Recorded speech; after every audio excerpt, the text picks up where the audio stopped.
welcome to EWTN Pro-Life Weekly, your weekly dose of the top pro-life news and issues, all from a Catholic perspective. I am your host, Catherine Hadro, in our Washington, D.C. studio. Thank you for joining us during March for Life week. In this week's show, the president of the March for Life, Jeanne Mancini, joins us in studio. A so-called art exhibit tries to normalize abortion. We speak out. And this. We are living in a culture that really wants to control the way that women think. How do we rescue the culture from what this Catholic author calls toxic femininity? Hear our interview with philosopher Carrie Gress. But first, our top story: pro-lifers prepare to gather in Washington, D.C. for the 47th annual March for Life. Tens of thousands of pro-lifers are expected to attend the peaceful protest of Roe v. Wade. That is the 1973 decision that legalized abortion nationwide. The March for Life kicks off with a rally on the National Mall, and then pro-lifers march to the Supreme Court. Organizers describe the March for Life as the largest annual human rights demonstration in the world. This year's theme is Life Empowers. Pro-life is pro-woman. And rally speakers include abortion attempt survivor Melissa Ohden, Marjorie Dannenfelser, the president of the Susan B. Anthony List and frequent guest on EWTN Pro-Life Weekly, and House Minority Whip Representative Steve Scalise of Louisiana. And joining us now from Capitol Hill is the congressman himself, Representative Steve Scalise. Thank you for being here. Hey, great to be with you. You are lined up to speak on the March for Life rally stage. What is your message to the marchers this year? My message is first thanking them for coming to Washington. It's real uplifting when you see so many young kids coming from all around the country. It shows you that the pro-life movement is strong and it's growing among young people, which means it's going to be sustaining. And I want to thank them for being in this fight and talk a little bit about what is at stake, especially when you look at what we're moving right now, trying to get the Born Alive Act up for a vote. This idea that if a baby's born alive outside the womb, in some states they actually can kill the baby, and they're trying to call that abortion. We know that's murder, and we have a bill by Ann Wagner called the Born Alive Act to prevent that from happening, to protect those babies that are born alive, and we're trying to force a vote on it and talk about some of the other things that are involved in this fight for life and why it's so important that they stay engaged and help convince more people to be like them, to stand up for life. This March for Life comes 2.5 years, Congressman, after the near-fatal baseball field shooting and your astounding recovery. You have been a longtime pro-life lawmaker, but Congressman, what does marching for life mean to you today? Well, it means that we know that there's a fight that we're in the middle of and that we have to stand up. We can't just hope that things go the right way. We can't just hope that courts make the right decisions or that lawmakers make the right decisions. We need to pick up our phone. We need to reach out. We need to encourage people all across the country to let them know what's at stake and let them know how to get engaged. And really, when you see these tens of thousands of young people coming, they're going to go back home. They're going to go back home to their states where some of their best friends maybe are not in this fight, maybe are thinking the pro-choice message is something that they might embrace. And we need to let them know why, how to talk to people about joining our movement and what's at stake in this fight. Speaking of your pro-life views and leadership, in a few months, the Supreme Court will take up a case on whether or not to uphold a pro-life law in your state of Louisiana. You just recently led over 200 members of Congress in signing an amicus brief on the case. What's your message to the High Court? The message is that the law ought to stand. Louisiana's law says that somebody who performs abortion has to have admitting privilege into a hospital because a lot of times you don't have the most qualified medical professionals. And frankly, states are trying to put more regulations in place that would frankly increase safety for the baby and the mother. And that law ought to stand. It's going to be a big case before the Supreme Court because it'll be the first time that this new court with Justices Kavanaugh and Gorsuch will be hearing a pro-life case. So obviously, a lot of people are going to be watching.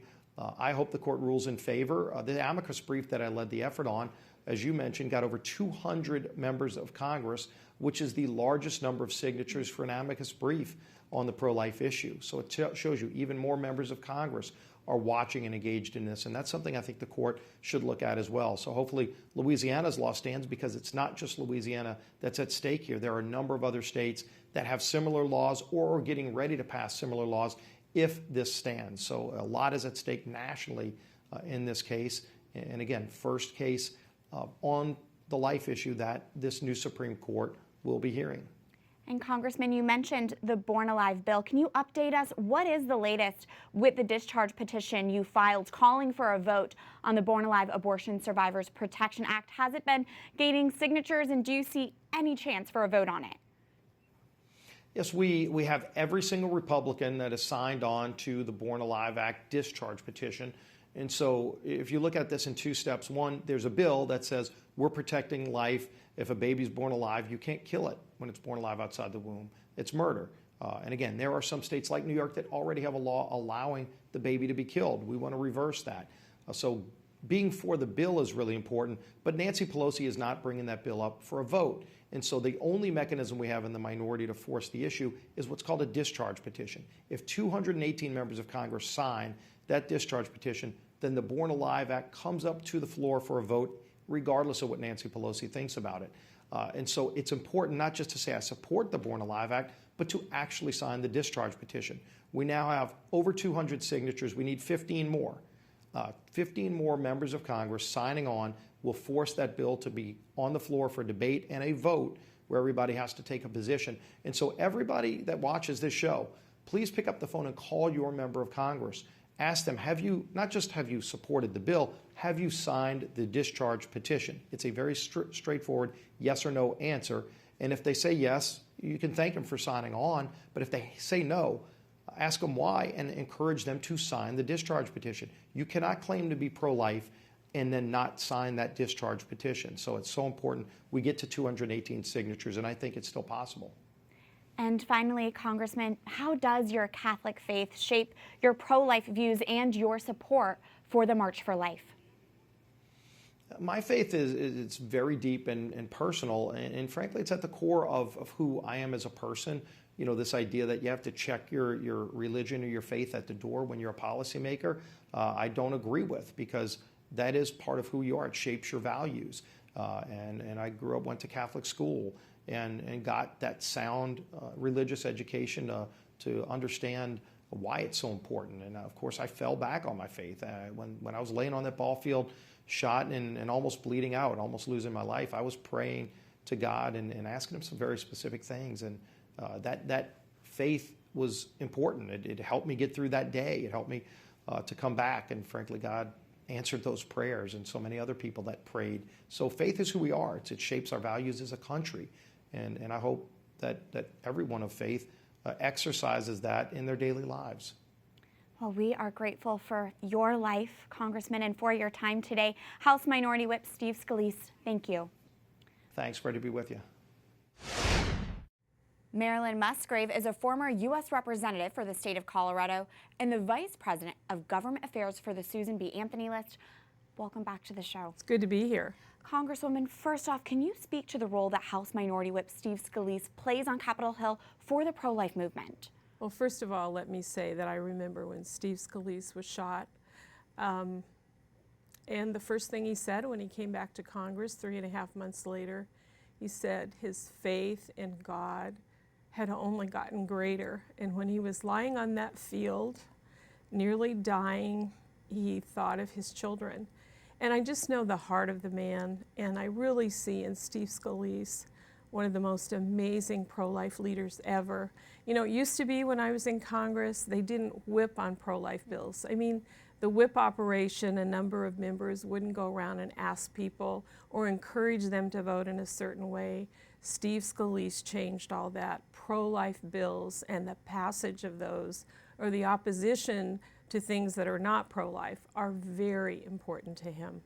And your testimony to his witness is so powerful. It is so powerful to think of what he's been through and how grateful he is to have this opportunity to stand for life in the United States Congress. And speaking of his pro-life leadership, the Congressman did update us on the latest when it comes to the Born Alive discharge petition. As a former member of Congress yourself, do you see any chance that there will be a vote on the Born Alive bill? Well, first of all, let me say I was up in the balcony when that was taking place. And Lloyd Schmucker from Pennsylvania, the congressman, and I looked over the edge and we saw the line of Republican members and a few Democrats that went clear out to the plaza. Nothing like that's ever happened before. The most signatures on the first day with a discharge petition. I hope we'll have a vote. It's at 204. 14 more are needed. The most notable recent signature was from Jeff Van Drew, New Jersey congressman. I believe that he's left the extreme positions of the Democrat Party on abortion, and so he stood with Scalise and others demanding a vote on Born Alive Infant Protection Act.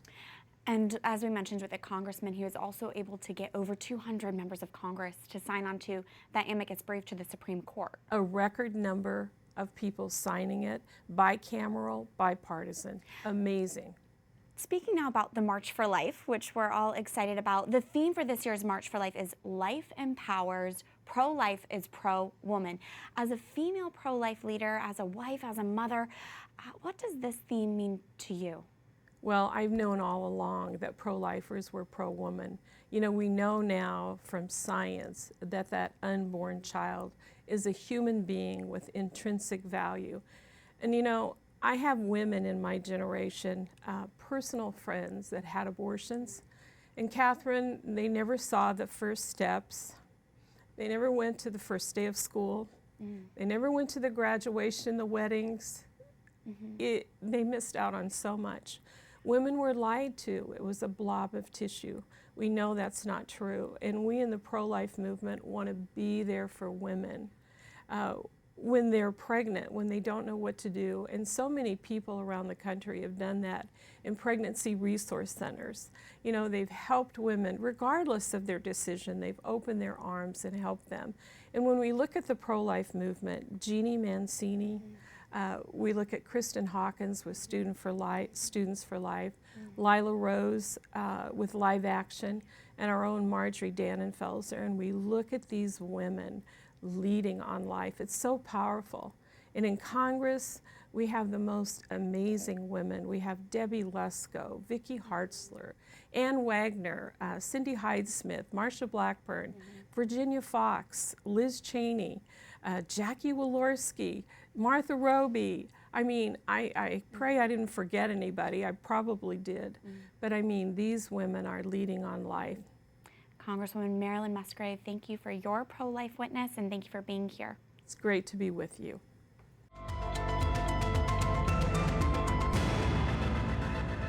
One year ago, President Donald Trump vowed to veto any legislation that comes to his desk that weakens the protection of human life.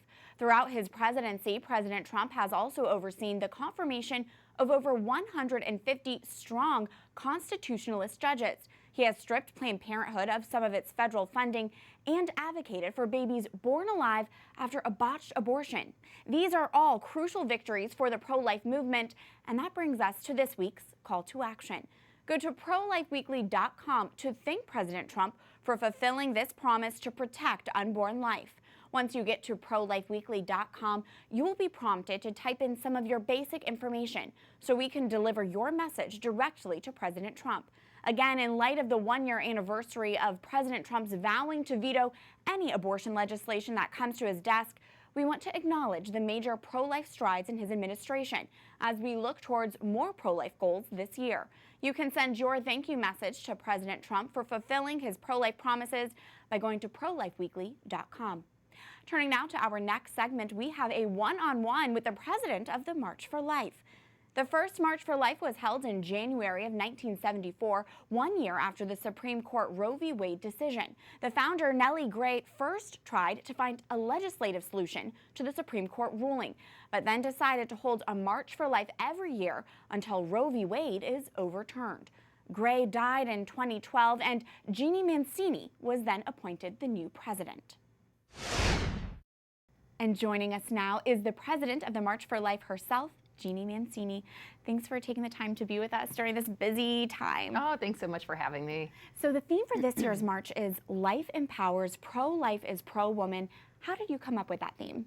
Well, 2020 is the centennial anniversary of the 19th Amendment, which gave women the right to vote in the United States. And so that's in large part why we chose it, because when we look back to the early suffragists, by and large, they were all pro-life. And they had some amazing things to say about women's capacity for motherhood. And so we're taking this year, and specifically the March for Life, to delve into those roots. And as well, also to answer some confusing questions about what it means to be pro-woman today, where we've got, a presidential election where so many of the candidates say that to be pro-woman, you have to be pro-choice. So we want to present the truth onto that backdrop. And on the rally stage, there will be 2 female Democrat pro-life speakers. And unfortunately, we don't hear about that too often. That's right. That's right. So this year, Louisiana has been just a banner state, especially in terms of Democratic pro-life elected officials. So we've got Katrina Jackson, who we're welcoming back again to the stage from last year. But interestingly, Katrina also was the author of the bill that became a law in Louisiana that now is going before the Supreme Court in March. So there's so many reasons to have Katrina up there, and she's also just a phenomenal speaker. Everybody loved her last year. Then we also have the First Lady of Louisiana, who has a very beautiful story about why she's pro-life. And so I'll let your listeners and viewers come and watch that themselves and hear themselves, but we're excited to welcome them both to the stage. I can't wait to hear what that speech will be like. And Jeannie, I believe this is your 8th March for Life as president. That's right. From your perspective, how have you seen the March for Life develop under your leadership, and what has this been like? It's such an interesting question. A lot has changed in 8 years, and really, for anything good, ad majorem Dei gloriam. It's been such a blessing and honor to be part of the March for Life. But we have amazing staff, and one of the biggest changes I think was it was the second or third year that I was there, and it was watching the March for Life really grow in social media. So of course, being engaged in social media is so important. And prior to that year, we had a website, but it wasn't really too active, and not too many Facebook followers. But we went that year to trending, worldwide with the March for Life. And so that was just beautiful to watch. And you just really sensed God and his pleasure behind that. And I think just seeing the caliber of speakers, I'll never forget, of course, in 2017 when we had the Vice President of the United States, just a week after being inaugurated, come historically and speak to the marchers from the stage for the first time ever. The following year, we had the President and Vice President address the marchers, and the Speaker of the House, at that time, Paul Ryan, come and speak in person to the marchers. So it's grown enormously. There really is so much pro-life momentum building up to this one day. But Jeannie, how do you hope the March for Life will continue beyond just January 24th? Oh yeah. Well, if marchers come and they get really excited and motivated just that day, but they don't go home and change their local areas to be more pro-life, we haven't really done our job. So it's not, the goal of the March for Life is not just to bring everybody together to be there for a very special reason, the day of the march, but it's to change hearts and minds, to go home, to build a culture of life in our local community, in so many different ways. And so, so that would be our biggest hope and goal of the March for Life. And Jeannie, we are about to see tens and tens of thousands of people, of pro-lifers, gathered in the streets of Washington, D.C., representing the pro-life movement. And unfortunately, we can anticipate there will be protesters, and there will be people who do want to paint the pro-life movement in a bad light. So with that in mind, and in this age of social media, do you have any advice to pro-lifers as they prepare to converge onto the nation's capital? Yes, absolutely. So check us out at marchforlife.org, and specifically look at our trip planner. We have guidelines for marchers on page 6 of the trip planner at marchforlife.org. And it talks all about how young people are, to quote St. John Paul II, the best ambassadors for life. Their enthusiasm, their sort of lack of cynicism, their belief that they can change the world, and their joy is so contagious. And they're the best, again, ambassadors, the best messengers of this beautiful message. That said, we need to be really strategic and prudent. So it's like, have courage, be joyful, be not afraid, and yet at the same time, know that everything you do will be watched, will be videoed. There might even be some moments that you want to pick up your little iPhone and video someone else that's maybe videoing you. We saw some things happen last year, and we don't expect that to be the last of it. So to be, prudent, and at the same time, be not afraid. And I love St. Catherine of Siena's quote, "Be who you are and you will set the world ablaze." And that's exactly what young people do at the March for Life. So don't be afraid, and yet be prudent. That's really good advice. And finally, I wanted us to do a quick rapid fire with common questions people might have with the March for Life. So first off, who can come? Do I have to sign up to go? Everyone can come, whether you're alone, whether you're bringing a big group. You don't need to sign up, but if you need logistics, check us out at marchforlife.org. Excellent. And Jeannie, do we know how many people attend the March for Life every year? So we have an informal estimate that it's well over 100,000, and we get that from the bus permitting office in DC, from WMATA, our Metro Center, and from checking in with the different major events around here with the different diocesan programs. Fine. That's beautiful. And finally, how do people find out information, like where do I go and when do I show up? Where should they find that basic information? Great question. So we have an app, so download the March for Life 2020 app, but check us out at marchforlife.org and follow us on all of the social media mediums, and you'll get all of the information that you need. Excellent. Jeanne Mancini, President of the March for Life, thanks for being here. We're praying for you. I'm so grateful to be here, and thank you for the prayers. Thank you. When we come back, I realized that, of all the problems that we have today, we have Our Lady who has responded to them actually better throughout the 2 millennia of the Christian faith. We speak to philosopher and author Carrie Gress about how to rescue the culture from what she calls toxic femininity. Stay tuned as EWTN Pro-Life Weekly continues after this break.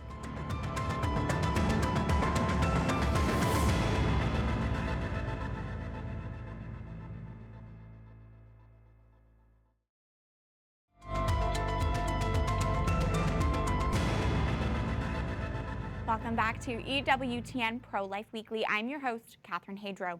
A so-called art show in New York City has opened to raise funds for pro-abortion groups and to try to normalize abortion. That is this week's Speak Out segment. Organizers described the exhibit titled "Abortion is Normal" as a, quote, emergency effort to protect Roe versus Wade, the 1973 Supreme Court decision that legalized abortion nationwide. Proceeds from the exhibit will benefit pro-abortion advocacy groups, including Planned Parenthood, ahead of the 2020 election. Most of the art is so vulgar we cannot show it on our screens. Some people think the title is provocative, but honestly, women have been getting abortions in millennia, and it's only in the last 100 years or so it's been hijacked by the right wing. To these pro-abortion organizers, you can say it and paint it any way you like, but that does not mean abortion will ever be normal.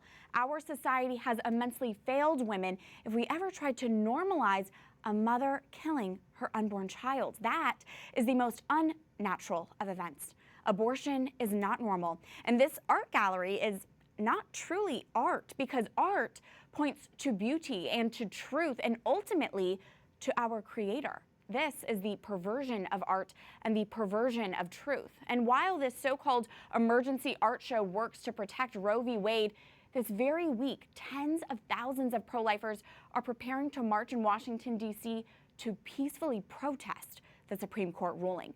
Young people across the nation are traveling to the nation's capital to be a witness of life and of joy, and that is true beauty. Remember, there is something you can do to counter today's culture of death. Follow this week's call to action.